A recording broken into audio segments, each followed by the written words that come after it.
Wentz had a nice bounce back year. Season, he was good. The issue for me with Wentz is always chips are on the line. Now what? And I picked the Jags because of Carson Wentz. I think it's one of the worst losses in recent NFL memory for me. I think it's one of the worst losses in the history of their franchise. It absolutely falls at the feet of Carson Wentz, but everybody in that organization had a hand in it. In the meantime, we have another quarterback on the move. Matt Ryan has been traded to the Colts. Breaking news out of the NFL where Stephon Gilmore is signing with the Indianapolis Colts. The Colts have traded for Yannick Ngakoue. Wow. Jonathan Taylor is the MVP of the NFL. This is the best run-blocking offensive line in the NFL. Reggie Wayne talking about Matt Ryan, exact quote. It makes me throw up how much he reminds me of Peyton Manning. In the end zone to touchdown from Taylor. Goodbye, touchdown. Indy. Off to the races is Kenny Moore, and it's a pick six. DeForest Buckner. Down he goes again. Touchdown, 9 high. Julian Blackmon and Fabio Garicki. He's at the 40. He's at the 30. It's off. Darius Leonard, the maniac. Hands off to Taylor. Taylor, big run.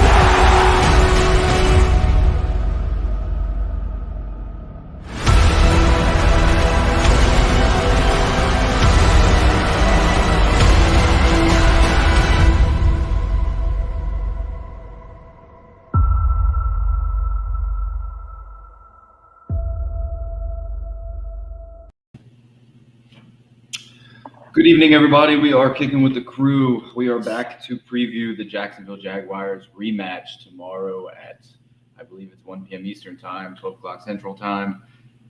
Man, I'm excited for it. I think I'm a little more optimistic as a fan than most fans are. I've been listening to damn near every show that there has been for the Colts all week long, man. Roundtable is probably my favorite show to listen to on Mondays. But yeah, man, how you doing tonight, DeMarco? I'm doing good, man. Just been busy all day, but getting pretty amped up for the game tomorrow, and I got some high expectations for us. So yeah, me too, man. Me too. I'll say it has been a busy day. I would like to announce Phillies are heading to the National League Conference Championship games, 7-game series. So still waiting on who our opponent's going to be, but it's got me pretty excited, man. Yeah, nice for your team. Too bad for my Giants. We suck right now. Hey, it happens. But I'm also excited. The Flyers won tonight. Not a Flyers fan, but I'm more of a Devils fan. They're playing right now, so hoping they win. Yeah, my Sharks ain't starting off too good either. We traded a bunch of players this offseason as well. We're trying to get young right now, so a couple of my teams on the struggle side. Same. I just want to hit on this real quick because he commented early. Oh, yeah. I said Curtis, this. Yeah. I said this. I agree 100%. I said it on Twitter when I saw everybody start panicking on Twitter today. When we announced JT and Hines both being out, I even said, last week they had 102 yards. 102 yards combined. I believe it was 102. I know it was over 100 yards combined against a solid defense. A number one defense. Right. So I think Frank will dial it up to be okay tomorrow when it comes to utilizing those two running backs. And I do believe they can get that done tomorrow. Yeah. I'm with you there, Curtis. I've never really had a issue with our running backs. I think our running back room is pretty loaded from top to bottom. Even our bottom guys, I think they're very capable. I'm not saying they can do what JT does, but I think a lot of the guys that we have in there are serviceable. So running game really hasn't been the issue. Not at all. In my opinion. So, or at least running backs haven't been the issue there. So yeah, so I think our backs should be able to get it done. Yeah. So real quick, we'll go ahead and hit up this injury report for all the fantasy players, things like that. So this is as of this morning. Okay, go Cubs. Bailey, no. Jonathan Taylor is not playing. He is out. He has already been ruled out as of today, this morning. Yes. So This one was before that came out, so I promised last week I would add the doubtful category on here. It's a lot shorter. I think it's the only spot. I think I only put a few defensive players on here this week. Most defensive players that are Jeez, this significant. list is getting longer and longer. I can barely read it. Yeah, I know. I also chose a terrible font. So, under questionable, I'll read them out real quick. Yeah, Kyle Pitts, he's questionable with a hamstring. Mac Jones is questionable with an ankle. Who's that? Damian Harris is a hamstring. God, I can barely read it. Jacoby Myers is a knee. Nelson Aguilar is a hamstring. Jonnu Smith is an ankle. Marvin Jones Jr. is a hamstring. Zay Jones is an ankle. I'm tracking Zay Jones and Marvin Jones are supposed to be playing tomorrow. T. Higgins is pretty huge that he's questionable because without T. Higgins, teams have been kind of doubling up on Jamar Chase and really been taking him out for the most part. Right.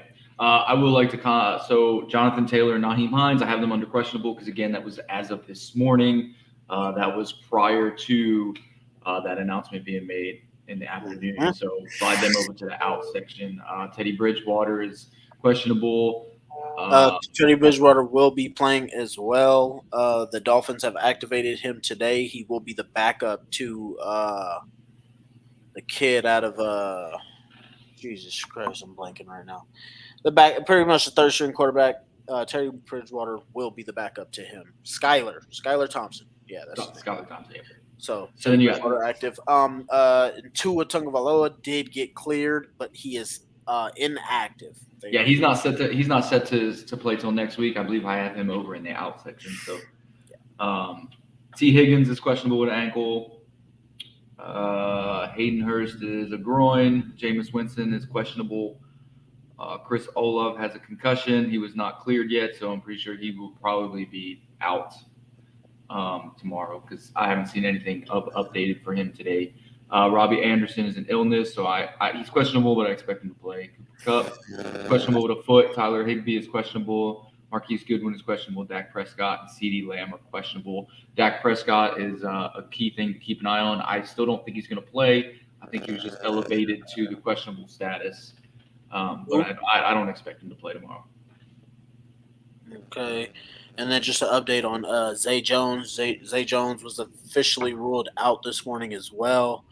And then for Jacksonville, and then another defensive end for Jacksonville, D-end Forlorunso Fatukasi has been ruled out as well.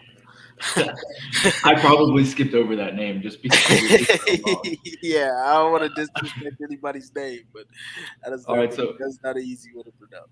So under doubtful, the big names to look at here, because the other two, I believe, are just backups to begin with.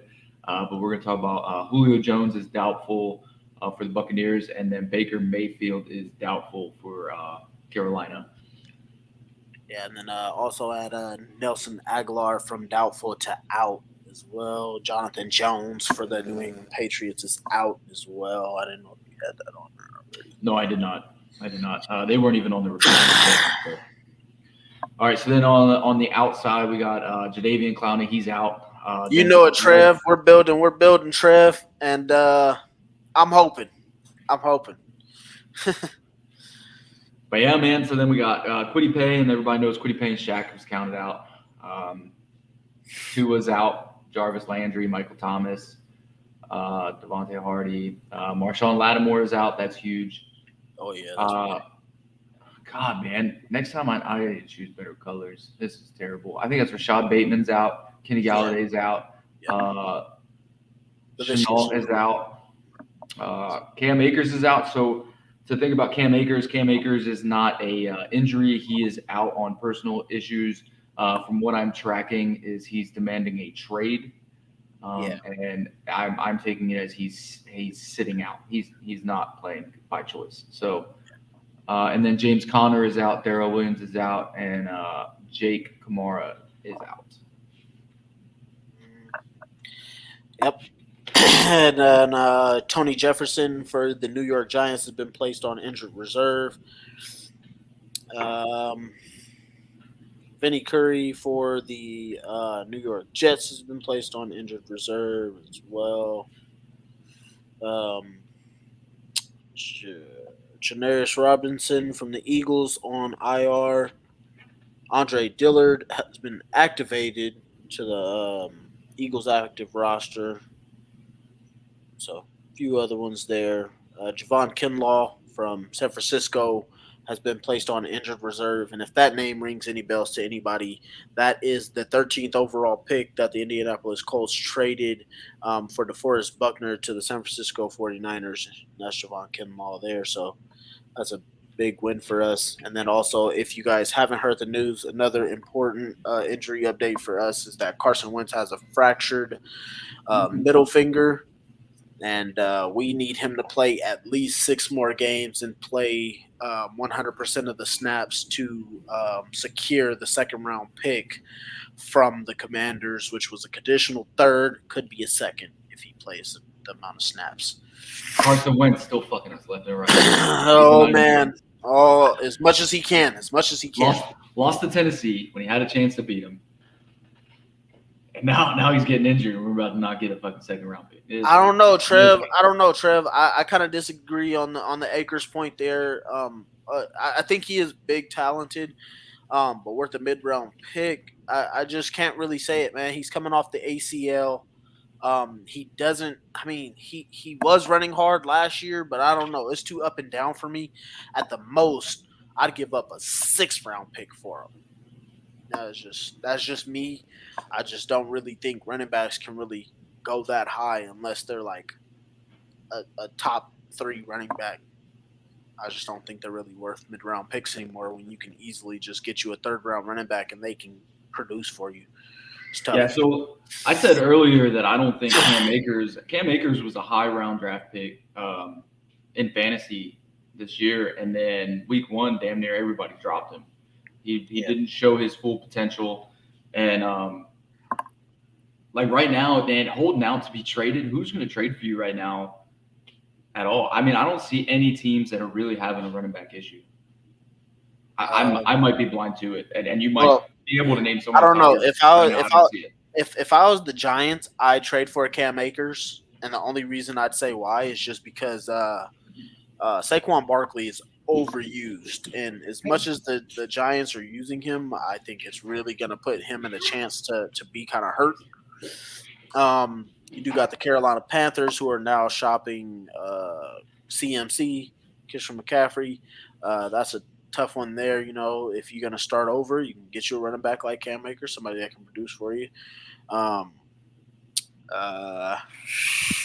mean, like I said, that's another reason it's tough to trade running backs, because it's like you can find a guy, and if you just got you a pretty decent O-line, that guy's going to be able to produce for you. So it's tough to say you can trade for a running back.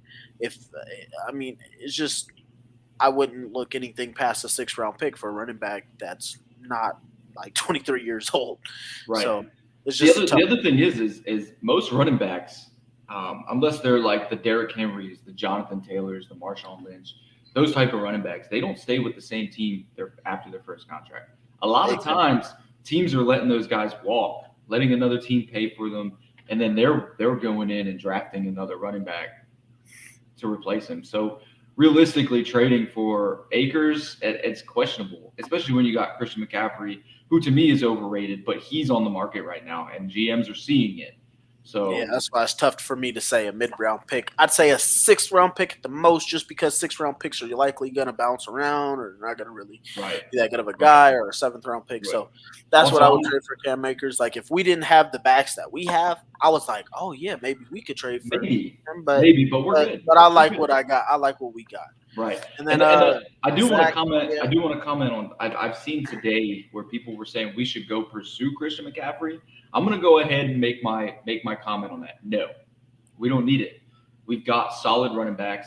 Our duo last weekend, without our 2 main duo, proved that they can go ahead and step into the game. There's no reason for Colts fans to be going in every single group, going on Twitter, going on Instagram, and saying, "Hey, we need if Ballard doesn't pursue Christian McCaffrey, needs to be fired." We don't need Christian McCaffrey. What we need is not prior to not step on the field, and that's it. That's literally the only thing we need at the moment. It's like, geez, man, that's the thing that pisses me off about Colts. Facts. They think we can Facts. sign anybody. They think we can trade for anybody. They think we can have anybody. here's the Go thing. get anybody, and it just helps. And here's the thing: we've done that. We had that time frame where we did that. We had Ryan Grigson, who signed Andre Johnson, signed Frank Gore. He was signing everybody. Darius Hayward-Bay, he signed him after having a huge season in Pittsburgh. We signed him, and he came to us and did absolutely nothing. Nothing. So it's like you can't. So we've literally had the history to show in Indy that you can't just go sign anybody or trade for anybody, and they automatically become like that. Exactly.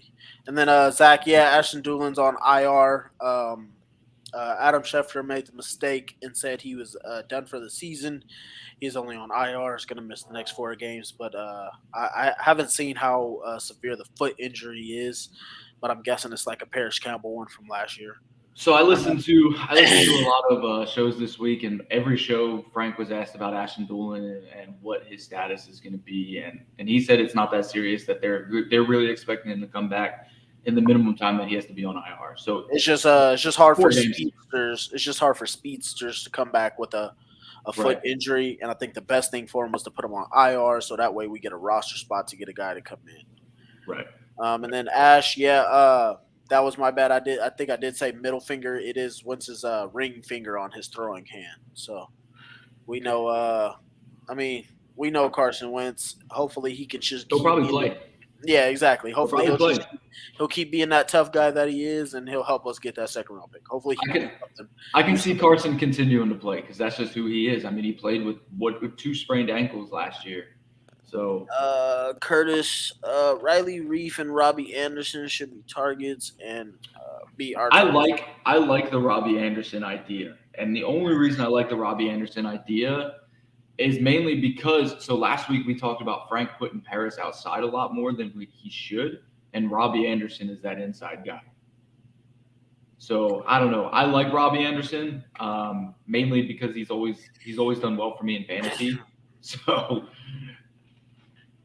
Yeah, see, my thing is I don't want us to bring in any other old guys or. I agree. I'm just saying like, if it came down to if we had a more established quarterback that was pushing the ball down the field, I'd be all for Robbie Anderson. But can anybody count for me how many deep shots that Matt Ryan has tried to take? Because I could probably count them on 2 fingers. Yeah, probably. and both of them I want to say were to Alec Pierce. I just don't really see the point in bringing in a guy that's really not going to get much targets. And we've also seen Robbie Anderson be an outspoken player, so I just don't really seem like a good fit for me. So I'm gonna comment on this too, Ashley. I remember LaRon Landry and I remember Greg Toller, and if out of the 2, I used to like LaRon Landry in the beginning. He was a very good run stopping safety. And then he started to have major issues in his young career. With health. In his young career, he reminded me of like a young Bob Sanders who got hurt a lot, but he was solid when he was on the field. Greg Toller, though, man, that dude was just burnt toast. Greg Toller was a penalty lover. It was the worst. I want to say he was the worst corner we've ever had, ever. I don't think there was anyone. We've had some terrible corners. Yeah, I want to say Greg Toller is the worst we've ever had. But LaRon Landry, I really liked that guy when we brought him over from the Jets. I thought he was going to be a big time popper for us and being able to put some pads on people and forcing some things in the back end. He was good tackling wise and down in the box, but I didn't like him in coverage. Right.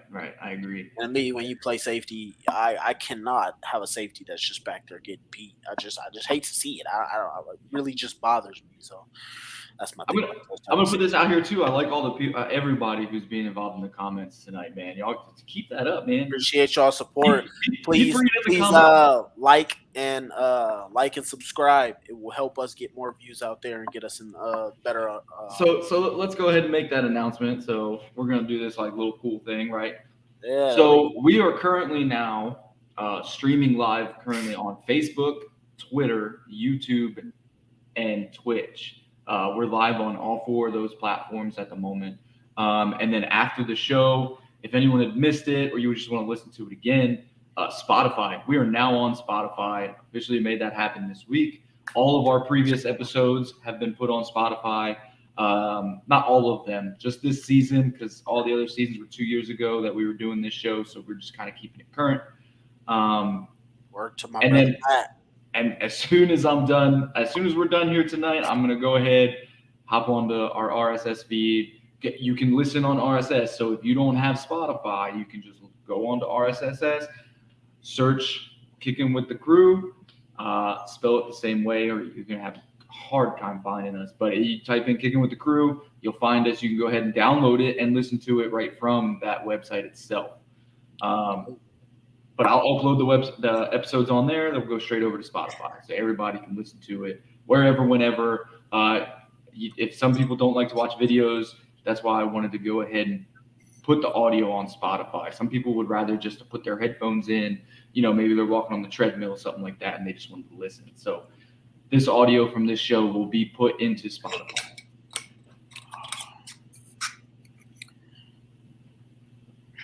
I want to talk about something real quick before we move into the actual game tomorrow. So I wanted to hear your thoughts.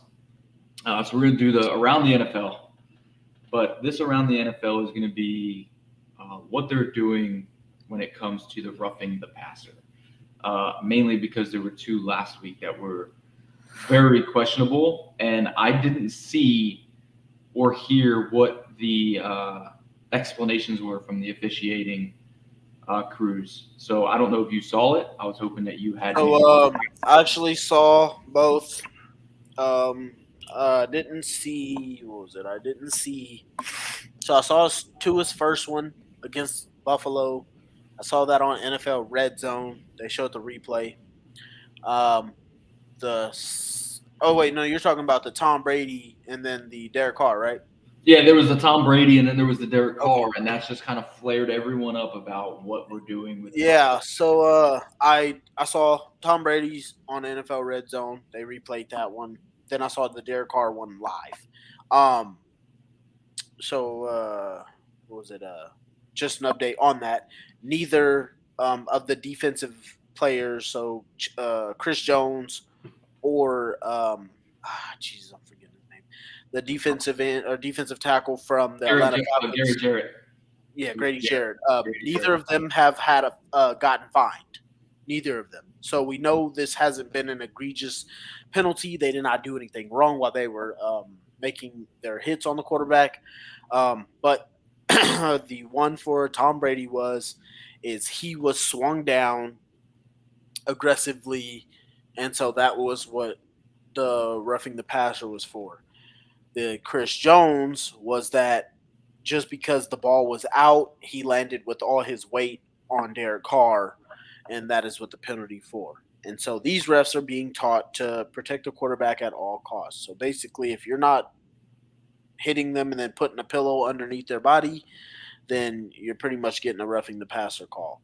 And what the NFL is trying to do is, I guess on Good Morning America, they put out a report showing the hit to Tua Tagovailoa getting up and stumbling off, and they're telling the whole world that football is this dangerous gladiator game and that your kids probably shouldn't be playing it.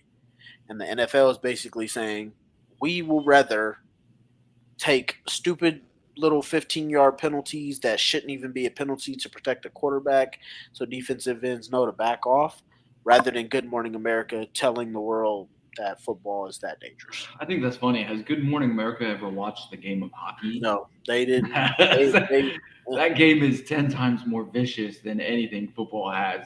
They literally are the only sport that still fights, like straight up throws. I mean, okay, but with that, they do get fined for that. So if they fight, I didn't know they got fined of it. They're trying to loosen up on the fighting, unfortunately. But I mean, you're still skating around on blades, right? And you're still shooting a puck at 90 miles an hour, and that puck is hard, man. It's not soft. It's hard. Yeah, man. And people want to complain about football where everything's controlled. You're taught how to hit. You're taught how to tackle. You're taught how to take a hit since you're like 5-6 years old. The minute you start playing football, you're taught how to do those things. And I don't know. I mean, a lot of people want to say Tom Brady. It was the Tom Brady rule, but Tom Brady has only had like 20-something roughing the passer calls since he's been in the NFL, and that's pretty low for a We'll quarterback see. who's been in the NFL as long as he has. Well, see, the thing is, the thing that supported it being a Tom Brady rule or whatever anybody wants to call the rule is so in that same Raiders game, the way that Tom Brady got swung down and got sacked, Patrick Mahomes was sacked the exact same way, and there was no flag. So it's like, are we going to make these calls? Are we going to be consistent with them? Like, how are we going to do it? And it's just a bunch of miscommunications, and we're either protecting the quarterback or we're not, or referees are calling it differently than they want to. So it's just a tough one there to say exactly what it is. Me personally, I think a referee should be able to tell what the hell 15-yard penalty for roughing the passer is. And if you're going to miscall it and referees are going to call it differently, just send it to New York. Like, they're literally watching every game. I don't see why this isn't a 2-second thing where the guy in New York is like, no, guys, go ahead and pick up that flag. That was not Yes. passer. So they said that on Around the NFL this week. They did their show. I believe it was Tuesday morning. They talked about it. And these guys, sometimes they're idiots and sometimes they're kind of smart. But somebody said it. They were like, "Hey, why don't you have New York more involved with these games? You have so many people working up there in New York. How are they not watching these games? How are they not like, hey, that's not roughing the passer?" It's not a challenge. It's not a coach having to challenge a penalty. It's literally New York seeing it and saying that's not roughing the passer, or that's not pass interference, or that's not holding. Yeah, right? You have the technology, and officiating makes mistakes. We get it, but that's why you have New York.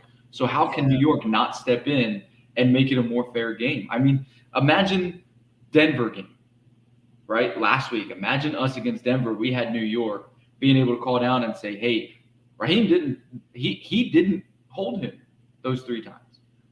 Well, see, so That's a different game. For those type of calls, I think we should leave those ones alone, because then it becomes too ticky-tack and it takes away the human element of the game. So I of course, there's our team. We don't like that call being against. If it was a hold against Denver, would we be complaining? No, we're gonna be like, I'm gonna take that damn call. I mean, you might sit there to yourself and be like, "Oh, that was a bullcrap call," because I do. 100% all the time. But I'm gonna take that penalty 10 times out of 10 if it's for my team. So right, but I just think at this point, one of the things fans want the most is they want consistency. Yeah. See, so that's my thing. So it's just like they tried to do it with the pass interference, like last year. That was terrible. And it was like, dude, it's like when you slow it down, of course it's gonna look like pass interference. But when you're in the middle of the play and it's live, you're like, I don't know. I think it's because you can slow it down to see it. So it's those type of things where I'm like, let's leave the game to be the game and let them play it out. Now, if you got something like those roughing the passer calls, especially when they're in like the 4th quarter on key downs, that's when New York should step in and be like, look, this is the wrong call. We got to make sure we get it right here. Are we going to remember a penalty from the 1st quarter? No. Are we going to remember a penalty from the 2nd quarter? No. But when it comes down to that 4th down or 4th quarter on key downs and something happens, don't let the refs finish the game for us. Right. That's when New York should step in. Well, a plus side is tomorrow at home, we have one of the most penalizing officiating crews. So actually, so that was the thing that Tyler pointed out, and actually, I believe home teams are 18-4 with Jerome. Hey, there you go. Home teams are 18-4 with Jerome Boger. See, and that's one of those stats that I don't like. Why? Because I think officiating is too involved in what's going on in the games. Yep. So just let these boys play. And I don't know, man. I don't know. All right. Ash, I do remember Dante Moncrief. I liked him when he was with Andrew Luck. I wish he would have never left to Washington when he did.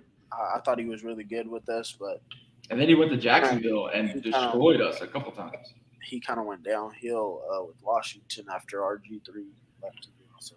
Yeah, but then he went over to Jacksonville, and didn't he have a couple good games against us in Jacksonville? Nope. That's Chester Rogers. Chester Rogers did that. Yeah. Chester Rogers did that with Tennessee against us. That's it. But Dante Moncrief did go to Jacksonville. That's the I do first remember that. Jeez. This Gators game right now, man, they're killing me. Man, I used to be a Gators fan when I was a kid. Are they winning or losing? We are down right now, 28-21. All right. So before we go ahead and move on to previewing the Jacksonville Jaguars game, these are the final scores for last week. I'll just say it was last week because we had 2 games from Sunday to Thursday. And according to the Lord, it goes Sunday to Saturday. So we lost, obviously, to Tennessee, which is unfortunate, but Tennessee's on a bye. We're only a half game back, so I wouldn't panic. And then you have us winning in Denver, which was damn ugly. But what I want to say about that game is most people, when we grew up watching football, most people would be like, man, a defensive game, that's what we want to see, right? You remember back in 2007 when we won the Super Bowl, we beat Baltimore 15-9, something like that, in the playoffs. And not one person complained. Not one person went anywhere and said, this game is boring. This game is boring. This game is boring. And both teams were high-powered offenses. Our defense was ranked 32nd in rushing. And we held every team under that. So I don't understand where it is. I feel like it's the Patrick Mahomes effect. Is now everybody wants these high-powered offenses. Everybody wants 50-plus points a game. It's like change of the tides of generations. Everybody wants to see offense nowadays. Everybody wants to see the big play. Everybody wants to see that. And it's just like I get it. The game was ugly, but here's the thing, man. I was listening to Around the NFL this week, and what really pissed me off listening to Around the NFL was they gave zero credit to our defense. Zero credit. Yeah. They said everything to give Russell Wilson some kind of excuse as to why he looks terrible. Everybody. And I'm like, you can't give credit to the team that beat Patrick Mahomes, the defense that beat Kansas City. Maybe the defense is actually good. Maybe that's what it is. You know what I mean? Yeah, see, that's the problem to me with the media, because these people can get on TV, so and they can say whatever they want, and then fans just go and they run with it. But to me, it's like when people want to sit there and say, oh, this team was trash or this team did this and this, that. If you go back and watch this Washington game versus the Bears, the defenses and the offenses just weren't good. So, both their defenses weren't creating turnovers. They weren't doing anything. So that's something totally different versus when you watch the Colts versus the Denver game and you see that the defenses were getting sacks. They were getting interceptions. They were doing things. So when you want to sit there and say, oh, this is just a bad game, nobody's scoring a touchdown, or maybe you could just look at it and say, hey, these defenses are making plays. Right. I mean, so there you was, could say there were some throws that Russell Wilson shouldn't have made. Right. Yeah, there was one where we got the interception. There was no one offensively even in the area. Yeah, that was the Rodney Thomas pick. You know, right. He gave him the Kirk Cousins punt. Right. And I mean, that was literally what you just said. It was a punt. That's all that was. But defensively, we were pressuring Russell Wilson all game. We were crushing the run game all game. Our run defense is stout. There's no doubt about it. Nobody can run against it. Every game except for the Tennessee. And even Jacksonville, and this is going to lead into us talking about Jacksonville tomorrow, right? Jacksonville's rushing attack is averaging 4.4 yards per carry each running back. That's Etienne and James Robinson. Both of them are doing stellar. And they didn't have that against us. That was the one thing they had the one, I think it was the 134-yard touchdown. That's it. But other than that we stopped their run game. The only issue we had against Jacksonville was getting pressure on Trevor Lawrence. Yeah. We make that guy look like that was it. Our run defense is legit. I want to say that right now, I'm okay with Shaq not playing. I'm okay with it. And it's nothing against Shaq. Rest up, heal up, and come back when we take the playoff run. Because right now, I mean, if you're hurting, there's no reason to play you. Bobby Okereke or Bobby Okereke, Okereke, and Zaire Franklin are playing stellar in that linebacker. They got chemistry right now. There's no reason to break that up. Stephon Gilmore is playing stellar. Rodney Thomas is playing stellar. As a rookie, he's playing stellar. Nick Cross is playing good when he's on the field. I mean, there's no reason to rush anybody. Yeah, I agree to that point. A lot of people sit there and say, "Oh, we're missing this guy, you're missing that guy," and whatnot. And me personally, I love Shaq Leonard. I like to have him because he can force turnovers. But if he's out, I'm not gonna sit there and cry tears and pout and put my hands in my face. No. We haven't had him for 5 weeks, 4 out of 5 games. So 4.5. Yeah, we had him for a half a game. Yeah. So to me, if you've ever been missing a player for that long, if they're gonna miss another game or two, to me that's not really an effect. You'd love to have them, but you're not really hurting if you miss them because they've already been gone. So Listen, the most points our defense has let up is 24, and that was twice. Tennessee and Jacksonville. That's the most points we've let up. Other than that, we let up 20 against Houston. And you could technically take out of that 24 with Tennessee, you could take about 17 of those and put them on the offense. Yeah. And then we let up 20 to Houston. We let up, 9? It was 9 to Denver. And we let up, 17 to KC. So it's not like our defense is struggling. It's not. So so going into it, right? Our defense is ranked 8th overall right now. 10th in total points allowed. So they're doing their part, right? They're ranked 1st in scoring in the fourth quarter or overtime. We've been overtime. Yeah. Outside of turnovers, our defense is rated number 1 by far. 46% of the scores that we've allowed defensively have come after a turnover that our offense had created. Our defense has been absolute legit. And all it comes down to is just the offense. I mean, it's not even about 3 and outs. I think if our offense went 3 and out for most of the damn game, our defense would still be holding up. Just don't turn over the damn ball and stop fumbling it. If you punt it, and you don't give them short field, we're good. We're literally getting the ball back. Yep. Yeah, Ash, that's exactly what it is. I mean, it's really what it comes down to is we can't keep having the losing yards on first down, and then the fumbling on crucial downs.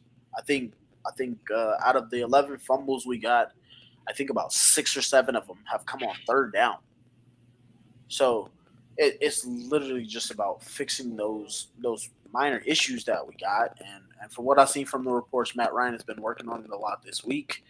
I'm hoping the O-line issues can at least get held up a bit. I mean, just don't let Matt Ryan get killed. I'd rather you grab a guy and snag him by his damn face mask, and rather than letting Matt Ryan get hit. But that's been our main concern is that, I'd rather have the holding calls that we were getting with Ryman versus the revolving door we had with Matt Pryor and free runners just running right by him. So, yeah, Bailey, we better beat the Jags. What I see tomorrow when it comes to our offensive line is I think it's going to be similar to last week, and I think that's because Jonathan Taylor being out. So when I listened to Frank this week, talked about the reasons they switched the offensive line is because they wanted to get more push in the middle. That's why they put Braden Smith back in at right guard. I expect Braden Smith to be back at right guard tomorrow with Jonathan Taylor being out again. That right tackle is the main question, but Frank he wouldn't give up who's playing right tackle. He wouldn't even give it a hint to who, if he's even going to make a change. So Frank is being very secretive about right tackle tomorrow, and every time anyone had asked him, he had dodged the question very much. Like when they asked about, I think it was a round table, a fan asked on whether, what's up with Dennis Kelly. And all he said was that he likes Dennis Kelly. He didn't say anything about Dennis Kelly playing. So my main concern right now is who's going to play right tackle because I'm scared of Josh Allen. If I'm any offensive coordinator, I'm scared of him. If you're in Indianapolis, yeah. Yeah.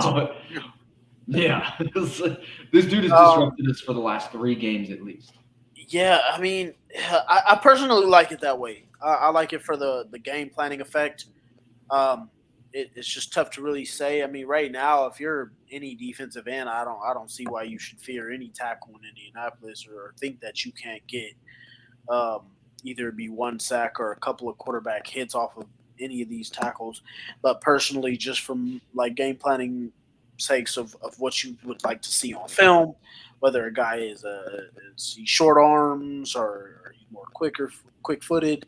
Um, I personally like that he's not saying anything of who it's going to be, and Agreed. then and then the Dennis Kelly part.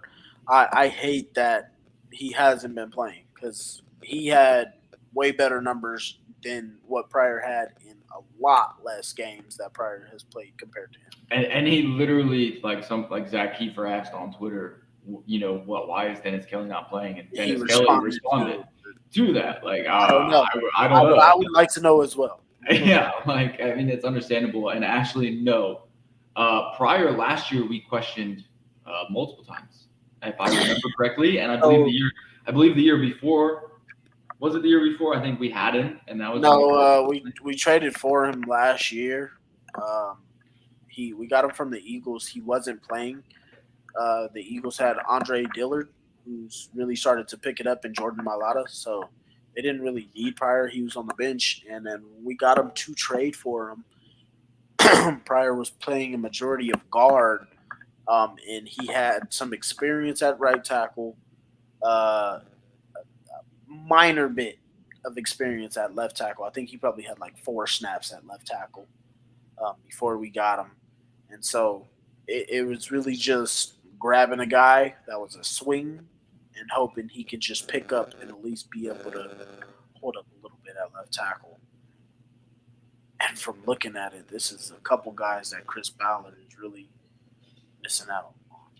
Chris Ballard's missed on those tackles a couple times. Yeah, those are a couple things that he's missed out on. Is missing out on left tackle, missing out on receiver, and not being better prepared for a quarterback. I don't know if he's a free agent. At this point, he might as well work at Walmart. I mean,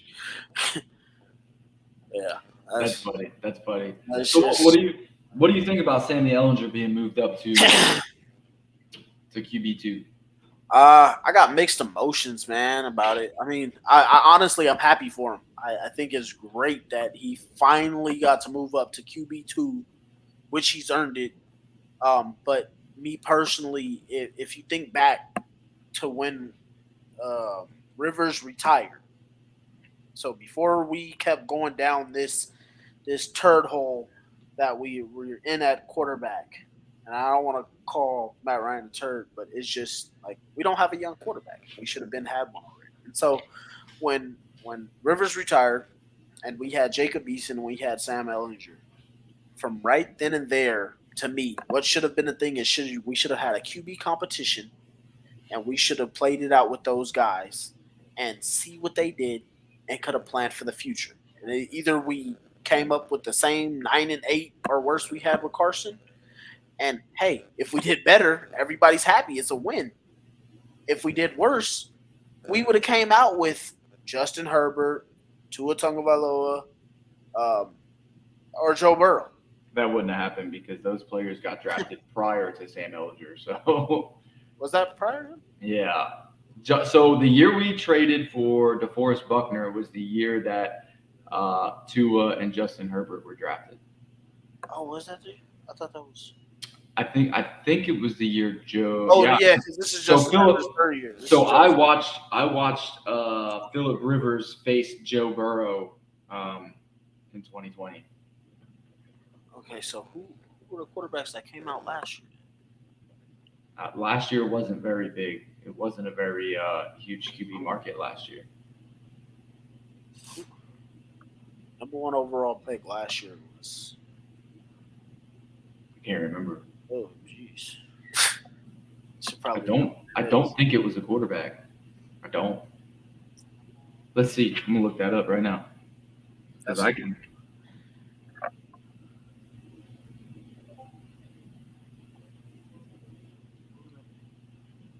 Let's see, who was the first overall pick? Does Ashley know? Ashley usually knows this type of stuff. I ain't got that off the top of my head. Let's see. First overall pick of last year was Trayvon Walker. No, not that one. Before that year. No, that was Trevor Lawrence went the year before that. Okay, so Trevor Lawrence, and that was Trevor Lawrence's first year against Rivers, so 2020, right? So Trevor Lawrence didn't play against Rivers. He only played against Carson Wentz. Carson Wentz. So the year before that was Phillip Rivers, was Joe Burrow to Justin Herbert, all those dudes. Okay, so they came out that year. Okay, so basically, okay, there we go. Now I got it. Okay, so Trevor Lawrence, Justin Fields, Mac Jones, Jalen Hurts. So it's like we could have literally ended up with Justin Fields if we take a chance on one of those quarterbacks to try and get us a shot here at whatever we were trying to do. So my thing is why not kickstart that? Hear me out. The moment Andrew Luck retired and we had Jacoby Brissett, do you know how many quarterbacks we missed out on in the draft? Yeah, I mean, look at the list that we can go down right now. Look at the list. Instead we took Jacob Eason in the 4th. Sam Ehlinger was like the 5th. 6th round. Yeah. I mean, if Sam Ehlinger pans out, yeah, that's what I'm saying. College, that's what I'm saying. It's good if he does. But it's just my thing. It's like I would have planned a long time ago to go down this rabbit hole. But like I said, I'm happy for Sam. I'm glad it worked out for him. And then it just makes me think back to the Nick Foles. I mean, man, we put $6 million into the guy that's now our 3rd string quarterback. Yeah, we literally could have kept Chris Reed and Mark Lewinsky, which would make sure we wouldn't have a problem at right guard right now. Our right tackle would be able to stay there, and we'd have that continuity. So we'd literally have the continuity from left guard over to right tackle, plug in Ryman, and keep on chopping wood. So that's it. So I'm happy for Sam. Good for Sam. Hopefully we don't get to see him, but if we do get to see him, I wish for the best for him. All right. What are your key matchups for tomorrow? Key matchups for tomorrow. My key matchup for tomorrow is going to be this offensive line versus the Jags defensive line. The Jags have some injuries on their offensive line. Their interior guard is out. They are now on a 3rd string rookie. I believe their center got hurt as well. I'm not 100% positive on that, but I think it did. And then their left and right tackles are only playing okay. So I'm not really worried about their line, but I'm worried about our offensive line versus their defensive line. Like you said, with Josh Allen and Traylon Burks, they're 2 guys that can make plays, get after a quarterback. And if we got Mr. Revolving Door over there at right tackle, that's really going to be a tough one. I like Ryman's athleticism versus these 2 defensive ends. I think this one should be able to work out for us really well. Neither of them are like huge speed guys like that guy from Denver was, because that dude can get off the damn ball. I mean, he had one of the fastest get-offs. The worst part was he was the backup for Randy. Yeah, and that's the crazy part for Denver. He was a backup, and dudes get off. I'll say that if any Denver fan is watching, you guys got some optimism to look at when it comes to your defense, because that guy was the backup to Randy Gregory, and he was quick. He was quick. You can get off the ball. So I do like Ryman's athleticism versus these 2 defensive ends. Looking to see what we do from the center to the right tackle, what's kind of going to go on there. I'm hearing that Ryan Kelly is going to stay at center, so we'll see how the right guard, right tackle work out. But that is one of my key matchups there. And then the other, I wouldn't necessarily say it's a matchup, but I want to see our offensive rhythm. It's going to be Frank with the play calling. And is he going to be smart on key downs, first and 2nd down, which I really think we need to win. On 3rd down, I think we've honestly, in my honest opinion, without the fumbles, we have been really good on 3rd down. So it's really just win 1st and 2nd down, keep us in 3rd and 4 or shorter. And that's what I'm going to be looking for. So what I've heard all week is that Frank's emphasis is the first and second down. That I know that he's been talking about it all week. He talked about it in his press conferences multiple times, Wednesday, Thursday, Friday. He's brought it up on Matt Taylor, voice of the Colts. If you don't know who Matt Taylor is, you just go on Colts app. You can listen to him. Matt Taylor's roundtable on Monday. Frank answers questions to fans, and that was one of his big things was first and second down. A lot of the questions that he's getting about his offensive line, he's heading straight toward being more productive on first and second down. So I expect him to show more emphasis toward that. I don't know why it's taking 6 weeks for him to show more emphasis towards that because that's just common football. But I will say one of my keys this week, I'm going to go to the opposite side. I'm going to say it's going to be Yannick and DeForest. And the reason I say that is because the games that the Jaguars have lost is because Trevor Lawrence was not able to get comfortable. They said it this week. There were some other shows I listened to this week that were saying that when Trevor is beat up early, he does not succeed. If he starts succeeding early, he builds off that success and he just gets better. And that is true. We've seen it. So what we need to do is we need to force him into some terrible positions. We need to force him to throw some terrible throws. We can't let Zay Jones just get wide open. We can't let anybody get wide open. We need to be able to cover better. We need to play more man blitz. Can't just sit in the zone. We can't just let Trevor Lawrence get comfortable in that pocket.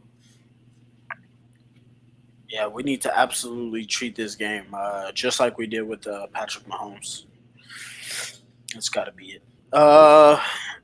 I'm not familiar with who Anthony Gordon is, Ash. Anthony Gordon? Anthony Gordon was a quarterback. He was in college. A dude broke records. I can't remember what college he played at, but he broke records in college. And then he ended up going undrafted, I believe, to Seattle. He was a stellar quarterback. I actually loved him when he played in college. That dude threw for I forget how many yards it was. It was like almost 6,000 yards, dude. But he didn't become Bailey Zappi though, huh? No, man. He played in a small school, so I guess nobody expected him to do anything. I was surprised when he went undrafted. He was actually projected like a second or third round pick. Same thing with Carson Strong here from Nevada. I guess he was told he'd be like a second to fourth round pick, and he ended up going undrafted. So. Yeah, I mean, it happens. I mean, these scouts, they see something that we don't see. They hear things when they do interviews that we don't hear. Because when they do their interviews, they don't just interview, the player or the coaches. They interview, like, family. They interview friends. They see you on social media. They see who people don't like you, and they go interview them. They're not just interviewing people that like you. They want to know what your worst, characteristics are, what your personality really is. So, I mean, we could dodge the bullet by not picking up Anthony Gordon, and that's just what it is. Yeah. That's some tough ones. You don't always get them right. It's hard, man. Scouting's not an easy job. And I'll say I'm a big fan of Sam. When Sam was drafted, I was pretty excited. I was watching him play in Texas, and I thought he played very, very well in Texas. I knew that he was one of those guys that was going to be like a few years. So at the same time, it's like when I saw today that he got picked up, or moved up to QB2, I was like, okay, maybe, Yeah. I think another key matchup for tomorrow, though. Let's move away from the Sam Elliott talk because that's not that exciting. He's just QB2. So I think another key matchup is going to be Alec Pierce tomorrow. We didn't see much of him against Jacksonville the first time around, and I think Alec Pierce is starting to turn the corner. It could potentially be a wide receiver 1 or 2, whoever, right? But what I really want to see is Paris Campbell be more involved. Yeah. All the stats for Paris Campbell have been shown out that he's top 3 in yards of separation at like 4.5, 4.6 yards. I don't remember exactly what the number was. And the fact that Matt is not throwing the ball to him as much is kind of crazy to me. I want to see Paris get more involved. I think Paris gets more involved and this offense instantly takes off. For sure. I've been saying that all off season. I'd for sure like to see him get more targets and whatnot. Trying to take advantage. I'll say the fact that he has made it past week 6, or he's in week 6 and still healthy, he's already progressed, in my opinion. Campbell? Yeah. Yeah. I think he's definitely been a lot better. I like just him getting chances at the ball. Like I said, there was a couple plays, like the one against the Chiefs, where Matt Ryan didn't trust the space or hit Campbell. I don't know what it was. He took the sack and got the fumble. Then the game against the Jags where he had him wide open again, coming in on a crosser and didn't hit him. So I don't know what their communication is or what their issue is or whatever, but I definitely like to see him get some more targets and actually attempt to hit him. Another thing that was interesting to me, though, is that Kiki QT was called up from the practice squad to our active roster instead of Desmond Patman.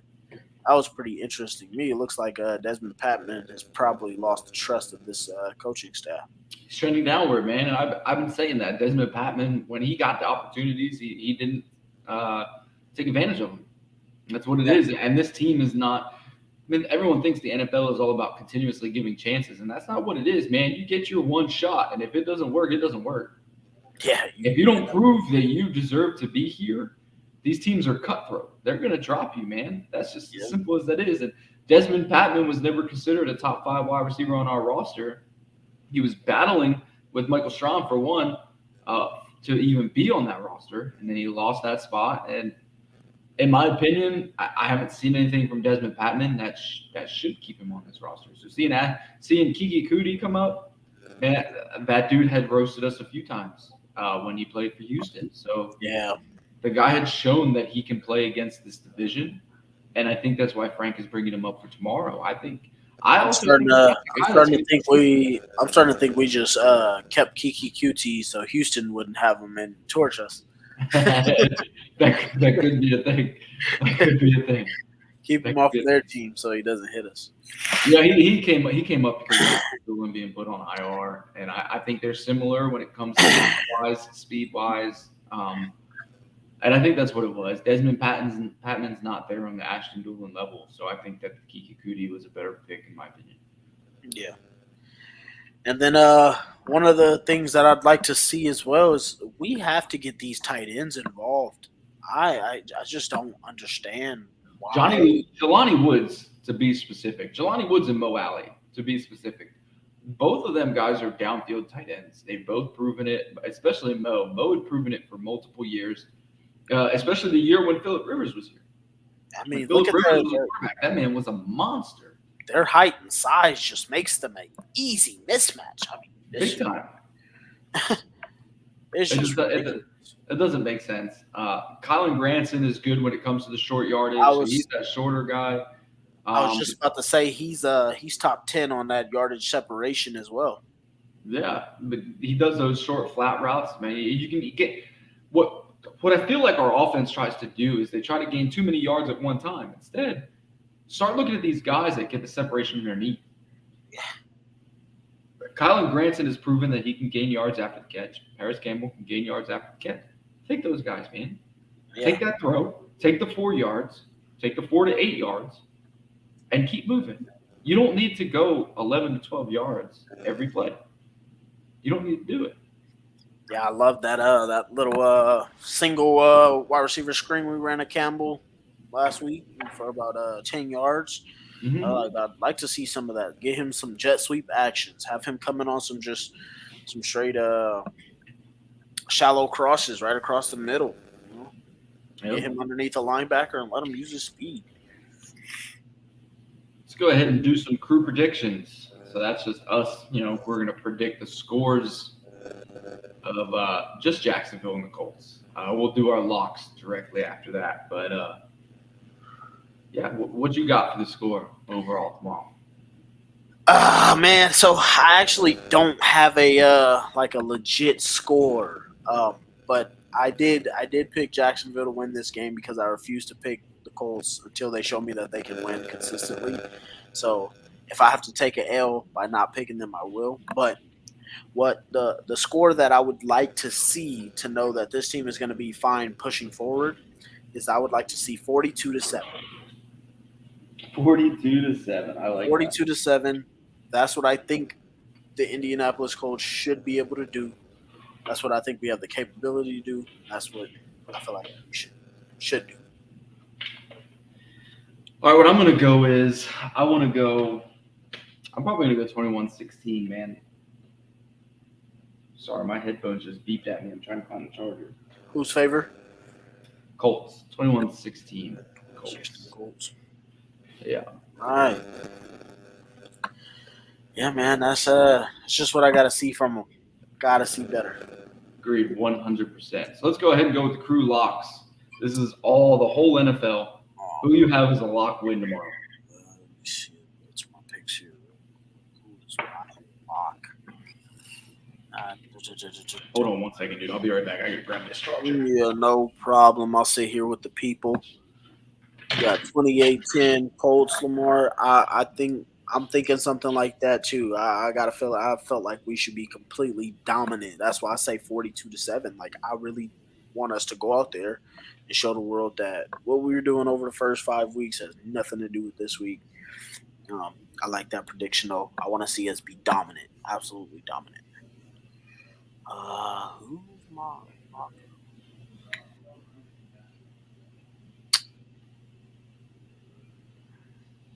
Oh yeah, that was my lock.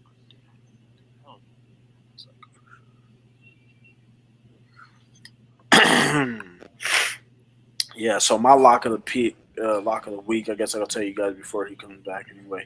My lock of the week was going to be Tampa Bay over Pittsburgh.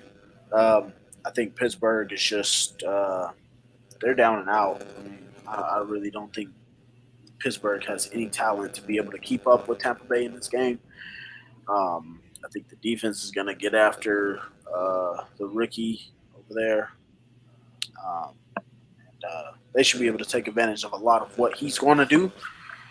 Be able to take advantage of the Pittsburgh Steelers' offensive line, which is poor right now. It's just so bad. So, and then the Steelers' defense, their run defense still isn't that good. So that is my lock of the week, Matt. It's going to be the Tampa Bay Buccaneers over the Pittsburgh Steelers is my lock of the week. Tampa Bay, huh? Yep. All right. What was your reasoning? So Pittsburgh Steelers are basically just down and out. They really don't have much to do with anything. I mean, they got a rookie quarterback and Kenny Pickett going up against this Tampa Bay defense. The Steelers' offensive line is terrible. Their run defense isn't that good. And I think Tom Brady and the Bucs are just going to be able to wear them down. I mean, that's an easy pick. Yeah, that's why it was a lock. I think when I looked across most of the league this week, I did not see very many locks. There were not many teams that I could look at and think that one team was going to win. Outside of Thursday night's game, I did talk about Lamar's pick as well. I thought the Washington Commanders would beat the Bears pretty easily, so that was my. Hey, welcome to the show, Lamar. Just want to say I appreciate you coming out. I think this is the first time I've seen your name. Yeah, please like and share if you could. We would appreciate it. Helps us in the algorithm. Yeah, man. And if you missed any of the show, you can always rewatch us on Facebook, Twitter, Twitch, YouTube, or Spotify. What's up, Troy? Thanks for coming in. Appreciate you. Hey, welcome to the show. Who you got winning tomorrow? Let's see your scores. Let's see who you got. Jacksonville or Colts? Hey, so my lock for tomorrow. I like to go controversial, right? Last week I went Giants against Packers, and Giants won. Worked out for you. Worked out for me. This week, I'm actually going to lock Philly. I'm going to lock Philly over the Cowboys, and the reason is because calling that. Wait. So when you said Giants over Packers last week, are you sure you weren't calling that an upset rather than a lock? No, that was my lock. Oh, so you're saying for sure? That was my for sure. Yeah, I mean, it didn't pan out to be a for sure thing until the end, but it was my for sure. I had a feeling the Giants were going to win that game. Troy says Colts, hopefully. I think we're all in the same thought, man. We're all there, man. This thing keeps going on, but I should be good. But yeah, man. Last week, I like the Giants. I like what they got going on this year. But Daniel Jones is playing pretty well. Saquon Barkley is playing pretty well. So I've got no hate for the Giants, man. They just need Saquon back. But this week, I'm definitely going Philly. I think Philly is a lock over the Cowboys, and the reason I think is because Cooper Rush has been riding a defense all season. I mean, he's 4-0 since he started as a Cowboy starter. But I really think that he's about to face a defense that's just as tough as his own.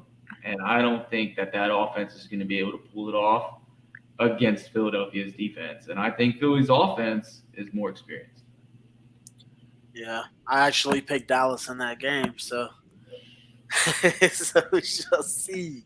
So it's crazy, man, because, with my family being from, we're all from South Jersey, so we're all right there next to Philly. Everybody back there is Philly fans, and I was talking shit all off season. I even picked Philly as the most overrated team coming into the season, and I was wrong. This year they were I think they were rated pretty fairly. You had some people that had they could be this good, but it depends on everybody. Depends on Hurts. So, not bad. Welcome to the show from West Virginia. That's a first one here, man. I'm from California. I'm actually from New Jersey. Right now I live in Texas, though. I'm in the Army, so I'm all over the place. I'm actually right by Dallas. I'm right up north of Dallas. So, yeah, man, that's gonna be a good game, though. I look forward to seeing that one. I look forward to seeing Chiefs and Bills. I'll actually probably put that one on my Sunday ticket just to make sure I can watch that play-by-play rather than just waiting for the highlights, because that should be a hell of a game. Yeah, that Chiefs and Bill one is gonna be great in my opinion. Actually, that's gonna be on CBS, so I probably won't even be able to watch that on my Sunday. I use Media Man streams. I watch all of the games. Yeah, I put it on. I'll put NFL Red Zone on my TV, my big TV, and then I'll put a Sunday ticket and watch the Colts on my smaller TV, so I can see that one play by play, and I'll just pay more attention to that and kind of peek at the highlights going on Red Zone. Yeah, I do that too. Yeah, especially with my picks, because we do picks at work, and I just want the day off. I want that Friday off. Lucky, man. It ain't too many football fans here in Nevada, man. They just like things that are in Nevada. They're not you don't hear anybody. Yeah, pretty much. That's it, man. People out here do not talk sports really. You get maybe a few, but everybody else is just into their own things or into Nevada stuff. That's it. Yeah, man. In the Army, man, almost everybody's a sports fan. I think we have 2 people in our office that don't like football. So what they do when we do our picks is that they choose somebody each week and just copy their picks. Yeah. Hey, man, however you got to get it, right? Yeah, and one of them had gotten a Friday off because he copied somebody. So. Oh, man, got lucky. Huh? Yeah. See me, I'll just talk about sports, any kind of sports if somebody's into sports. So it's just the fact that nobody talks about it out here, I just kind of God, you suck. Yeah, I'm way into sports. The only sport really I don't watch is soccer. I mean, I used to watch basketball as a kid. I was a Nets fan until they moved up to New York, and I can't follow a New York team, so I stopped watching basketball at that point. But baseball with the Phillies, and then hockey with the Devils. So yeah, sports is life here, man. Yeah, I'll tune into them all. I can't watch a baseball game on TV. It's just hard as hell to me since I was a kid. But I'll go to a live game. But my Giants are my diehard team. If we're good, then I'll tune in. Then I got my Sharks, my Florida Gators, and obviously the Colts and my Lakers. So. The Pacers, Colts, and Notre Dame. Yeah. Rudy. But all right, man, we can go ahead and close this one out. Go. God, I hope we win tomorrow. We need the win tomorrow. I mean, to me, it's not even just a win. I need a blowout. I need to absolutely beat the brakes off of this team. I need to be cheering all game. For real. I need to be absolutely wasted by halftime. But in a good way, because you can either be wasted from being pissed off or wasted from being excited. Yeah. See, if I'm pissed off, it's just gonna be a rough one. So Troy says all sport talk here. What sucks is I work in Ashburn, Virginia. I do get to see a lot of Commanders talk. Oh, that must be rough. What do they talk about? What do Commanders fans talk about? Because they really haven't had a lot to talk about. yeah, you know what brings up. What do they talk about? Do they?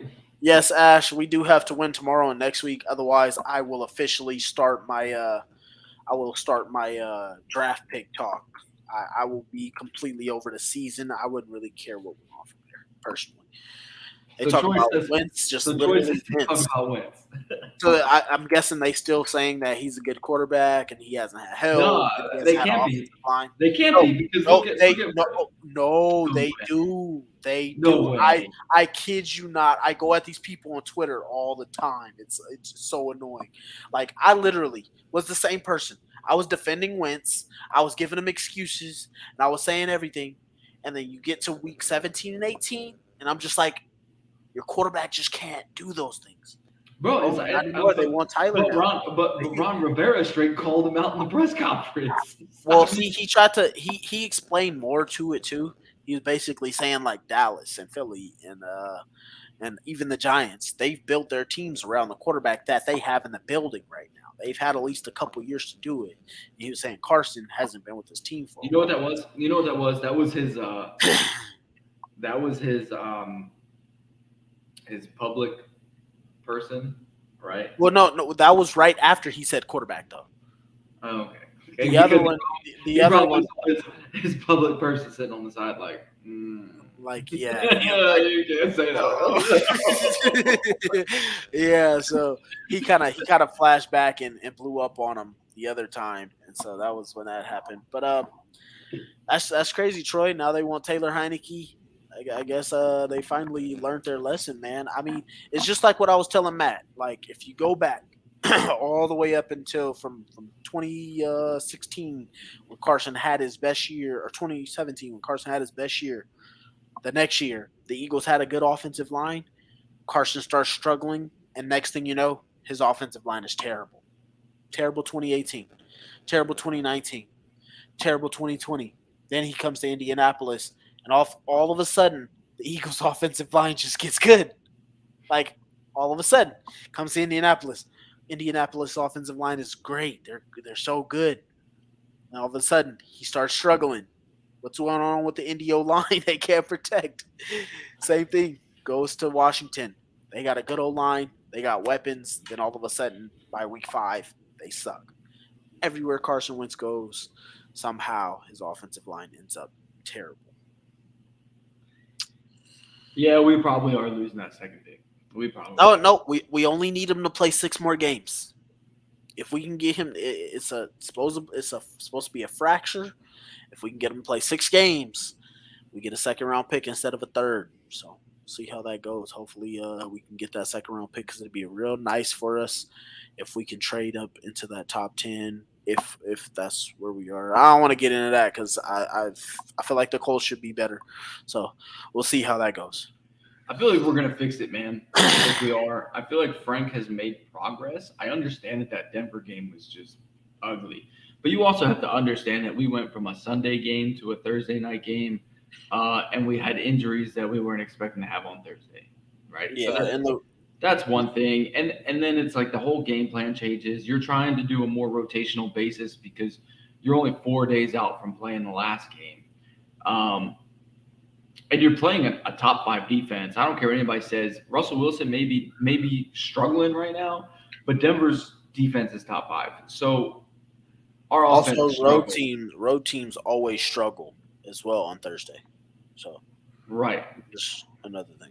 Right. So it's just one of those things, man. Just to come out with that win, I'm excited about, and just hearing about the stats that we have defensively, man. It's just if the offense would stop turning the ball over, man, this team is dominant, and that's it. It's also got to be that Amazon Prime crew. Maybe the players just don't like them. Well, you got to think, man, this last game, everybody hated on us for our game, but then you look at the last game, and that game was trash too. So if you actually think about it, like think about the first week 1 game. I think Dallas had 3 points, right? Then they lose 19-3. Yeah. The Buccaneers had 1 touchdown the whole game. So, I mean, the media wants to critique it however they want to, just because there's not some big time quarterback playing in the game. They want to say the game is trash or the Thursday night game was weak or whatever. And that's how people want to sit there and call it. But it is what it is. I think we got a good defense, and the stats show it. So I love the defense. Love the defense, and the defense. I'm so optimistic.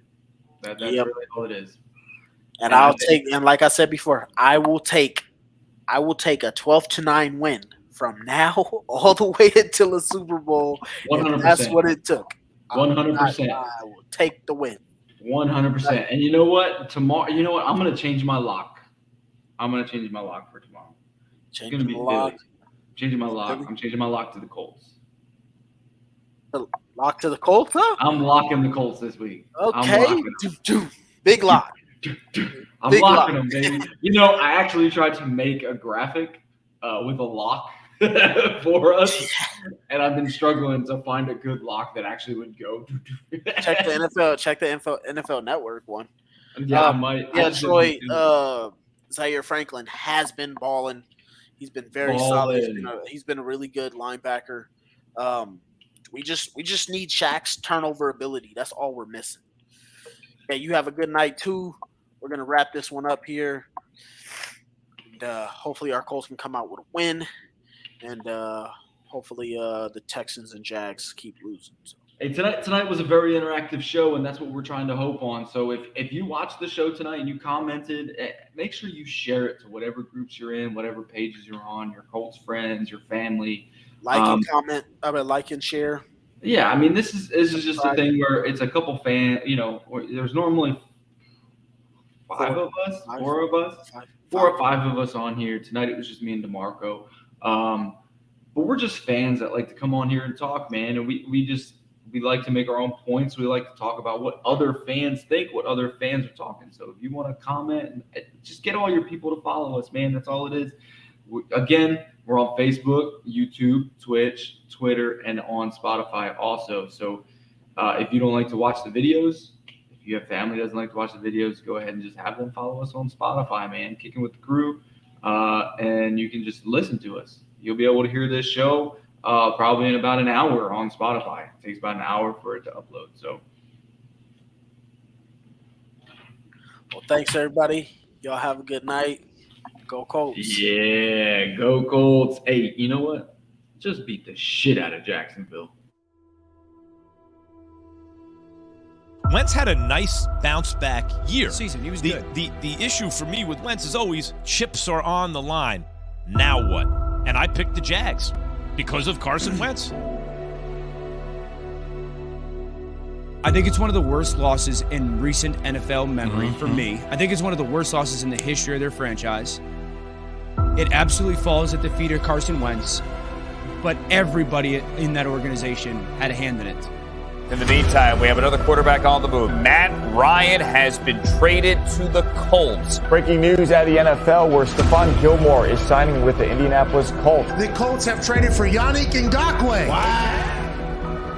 Jonathan Taylor is the MVP of the NFL.